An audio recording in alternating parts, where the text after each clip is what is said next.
सबसे पहले बात गृह मंत्री के बॉर्डर दौरे की। केंद्रीय गृह मंत्री अमित शाह ने भारत पाकिस्तान बॉर्डर पर कहां बिताई रात। शाह के दौरे से पाकिस्तान में क्यों मचा हुआ है हड़कंप, कहां सीसीटीवी में कैद हुआ पाकिस्तान का पाप, पाकिस्तानी दूतावासों के बंद होने की नौबत क्यों आई, हिंद महासागर शिखर सम्मेलन में निशाने पर क्यों है ड्रैगन। दुश्मन देशों से जुड़ी हर अहम खबर देखते हैं टॉप 9 चीन पाक साजिश में। केंद्रीय गृह मंत्री अमित शाह के जैसलमेर दौरे से पाकिस्तान के पसीने छूटने लगे हैं। गृह मंत्री ने कल भारत पाकिस्तान बॉर्डर पर बनी बीएसएफ की रोहताश सुरक्षा पोस्ट का जायजा लिया। बीती रात गृह मंत्री ने बॉर्डर पर ही बिताई। इससे पहले गृह मंत्री ने बीएसएफ कैंप में जवानों के साथ डिनर किया। इस मौके पर केंद्रीय मंत्री गजेंद्र सिंह शेखावत भी उनके साथ थे।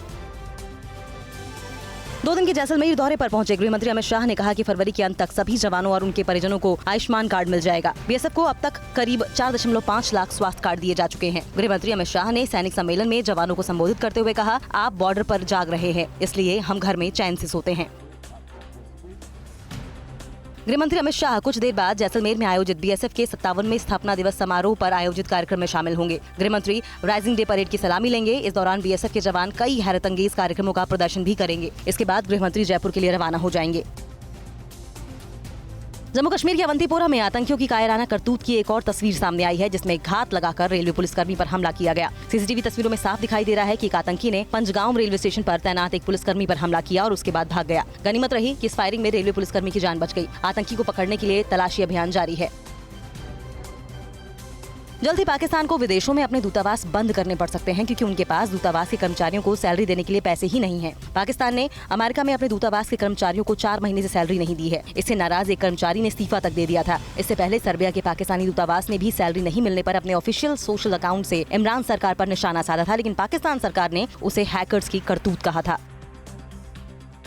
पाकिस्तान में श्रीलंकाई फैक्ट्री के मैनेजर की हत्या पर घिरे इमरान खान अब सफाई देने में जुटे हैं। इमरान ने ट्वीट किया, उन्होंने यूएई में राष्ट्रपति गोटबाया राजपक्षे से बात की और प्रियंता दियावदना की निर्मम हत्या के बारे में अपने देश के गुस्से और शर्म से अवगत कराया। श्रीलंका के राष्ट्रपति गोटबाया राजपक्षे इस मामले में पाकिस्तान को कड़ी फटकार लगा चुके हैं। पाकिस्तान में ईस्ट निंदा के नाम पर श्रीलंकाई नागरिक की हत्या करने वाले हैवान इमरान सरकार के तमाम दावों के बावजूद खुलेआम घूम रहे हैं। इस वारदात में शामिल एक जिहादी खुलेआम बोल रहा है कि जो नबी की शान में गुस्ताखी करेगा उसका सिर धड़ से अलग कर दिया जाएगा। पाकिस्तान में ईस्ट निंदा के नाम पर जिंदा जलाए गए श्रीलंकाई नागरिक के बाद श्रीलंका में गुस्सा फूट गया है। श्रीलंका के कैबिनेट मंत्री नमल राजपक्षे ने पाकिस्तान सरकार को लताड़ लगाते हुए कहा कि अगर जहरीले जिहादी इस तरह से आजाद घूमेंगे तो ऐसा किसी के साथ भी हो सकता है।